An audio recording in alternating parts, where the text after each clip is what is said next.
السلام عليكم ورحمة الله وبركاته وعشركي لبعض PHP عشر كمان تحن كجهد لنا installing PHP PHP كماركة هذا HTML وكل مركب كجهد لنا حنستعمله كنا just editor كبعدنا output كا automatically وحنا نقص بحي browser كا لكن PHP كا وحنو باهنا إن نسوي لقرنه ولا server aan ku run garayno definition ka hada soo dhigay soo daawatay waxaan nidhi PHP is a server side and the code is of PHP executed on server marka waxaan u baahnaa inaan soo dholo garayno serverkii aan ku maxaan ku raadaay aan ku run garayn lahayn PHP ga environment-igi so waxaan tagaynaa maxaan ku rahdaay Google ka tagaysaa kabacdi qoraysaa XAMPP okay kabacdina linkiga ugu horeeya ayaad click siinaysaa ama gujinaysaa website kan baad tagaysaa website kan XAMPP waxay u taagan tahay Apache plus MySQL PHP umbrella okay Apache waa server ahaan u isticmaali lahayn run garayn lahaa MySQL waa database ki maxaan ku rahdaa inoo ogolaan database create gareyno PHP gana waa PHP halka wuxuu ku leeyahay XAMPP is the most popular PHP development environment and it's completely free halka ujeedo waa blush waa open source and environment aad maxaan ku raad internet ka tagayso soo dhalo garanayso okay so halka hadaad ilaa 3 xushan buu ku siinaya hadaad Windows computerka Windows uu yahay ama OS X ama Linux kii marka uu yahay option kii marka kuugu haboon adiga ayaad click siinaysaa iminka computerkayga waxa ay ku duman Windows baan isticmaalaya click waxaan siinayaa Windows okay Windows markaan click siiyo halka wuxuu leeyahay your download will start automatically if it doesn't haduusan automatically u bilaamin click here so waan suganaa uu bilaamaya laakiin downloadka saad u jeedo hoos waa ka soo dejinaya halkaas okay markaad soo dejiso anigu hore baan u soo dejiyay waad ku install garanaysaa installation is very simple just waxaad leedahay click next click okay marka installation ka dhamayso halkan wuxuu ku soo saaraya control panel kale calaamada leedahay exam control panel kaas ayaad click siinaysaa okay click markaad ka siiso waxaad hubinaysaa inaad start click siiso Apache qaybta Apache-ga inaad start click siiso start markaad click siiso halka wuxuu leeyahay running means you can go okay you can write some PHP for now that's what it means okay macnaha PHP ga waad bilaabi kartaa iminka waad qori kartaa weeyaan inta markaa sameeyso soo dejiso software ka isla markaas aad ku install garayso ka bacdina code-ki markaad halka qorayso code-ka aad halkan ku qorayso file-ka aad iminka file-ka index.php baan isticmaalaya waxaad ku save garaynaysaa waxaad tagaysaa computer ama my computer hadaad PHP aad isticmaalayso for example Windows XP ka bacdina waxaad tagaysaa C drive markaad tagto waxaad ka raadinaysaa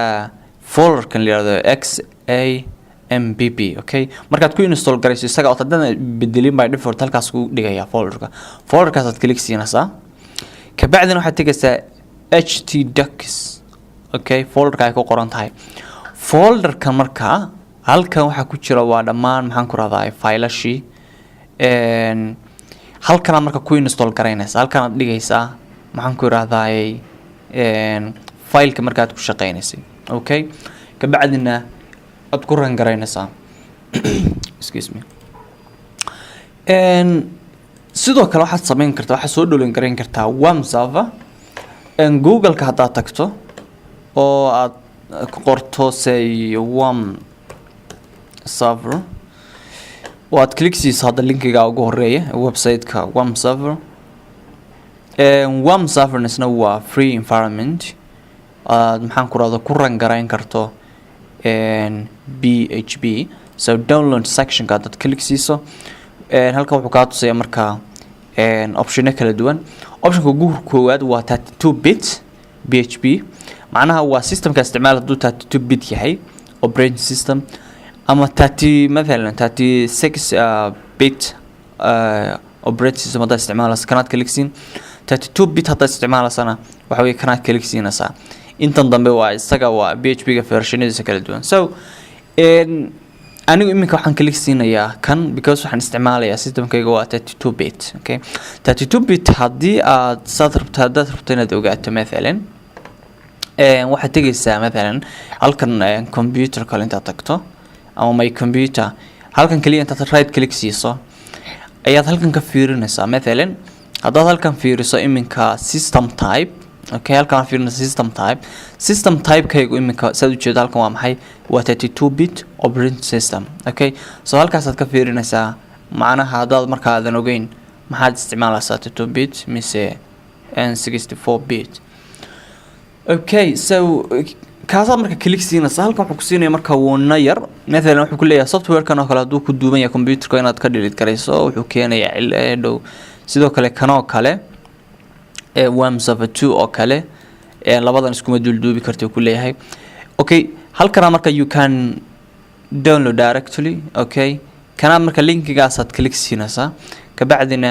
hore ayuu ka bilaabayaa download okay marka isagana soo dejiso isagana waad ku install gareynaysaa waa very simple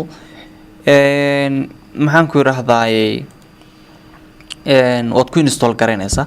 isaga markaad ku install gareyso waxaad tagaysaa C drive okay isagana halkan uu dhigayaa markaad ku install gareyso folderka kii hore ka sareeyo waa may ku qoran tahay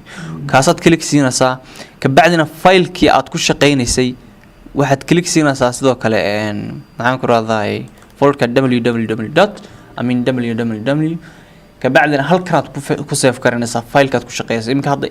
index.php waa file-kan ku shaqeynay halkan aad ku save gareynaysaa ka bacdina aad run gareynaysaa okay so waa qaabkaad marka u soo dejin lahayd environment-da kala duwan waxaan ka tagnay say halkan hadaad click siiso marka soo dejiso WAM server wuxuu ku siinayaa labadan icon okay icon-kan iyo icon-kan okay icon-kan marka waa starting meesha ka start gareyn kala marna waa off marna waa on مثلا click hadaad siiso marka ugu horeysa ka bacdina yes baad leedahay dialog box ku soo baxaya ka bacdina halkan buu ka soo saar ka tusaya saad u jeed halkan uu soo dhigay iminka waxa weeyaan waa red ki marka wali hada diyaar maaha marka uu noqdo maxaan ku raahdaayay oo green noqdo iminka halka aad tagaysaa waxaad qoraysaa file-ka مثلا ama code-kii PHP ga ka bacdina waxaad hubinaysaa in markaad intaadan code-ka qorin ka hor inaad run garayso marka hore okay waad run tiraado macna icon baad click siinaysaa hadda saad u jeedo yellow buu noqday mar dhowna green buu noqonaya marka uu yahay diyaar in maxaan ku raada code-kii la run garayo marka kaan ba click siinaysaa ka bacdina halkan buu ka tusaya okay I hope inaad fahantay waa qaabkaad u soo dejin lahayd environment-yadaas ama saad u run garayso maxaan ku raahdaayay PHP maxaan ku raahdaayay hadda wixii ka dambeeya casharada dambe waxaan bilaabanaa code-kii PHP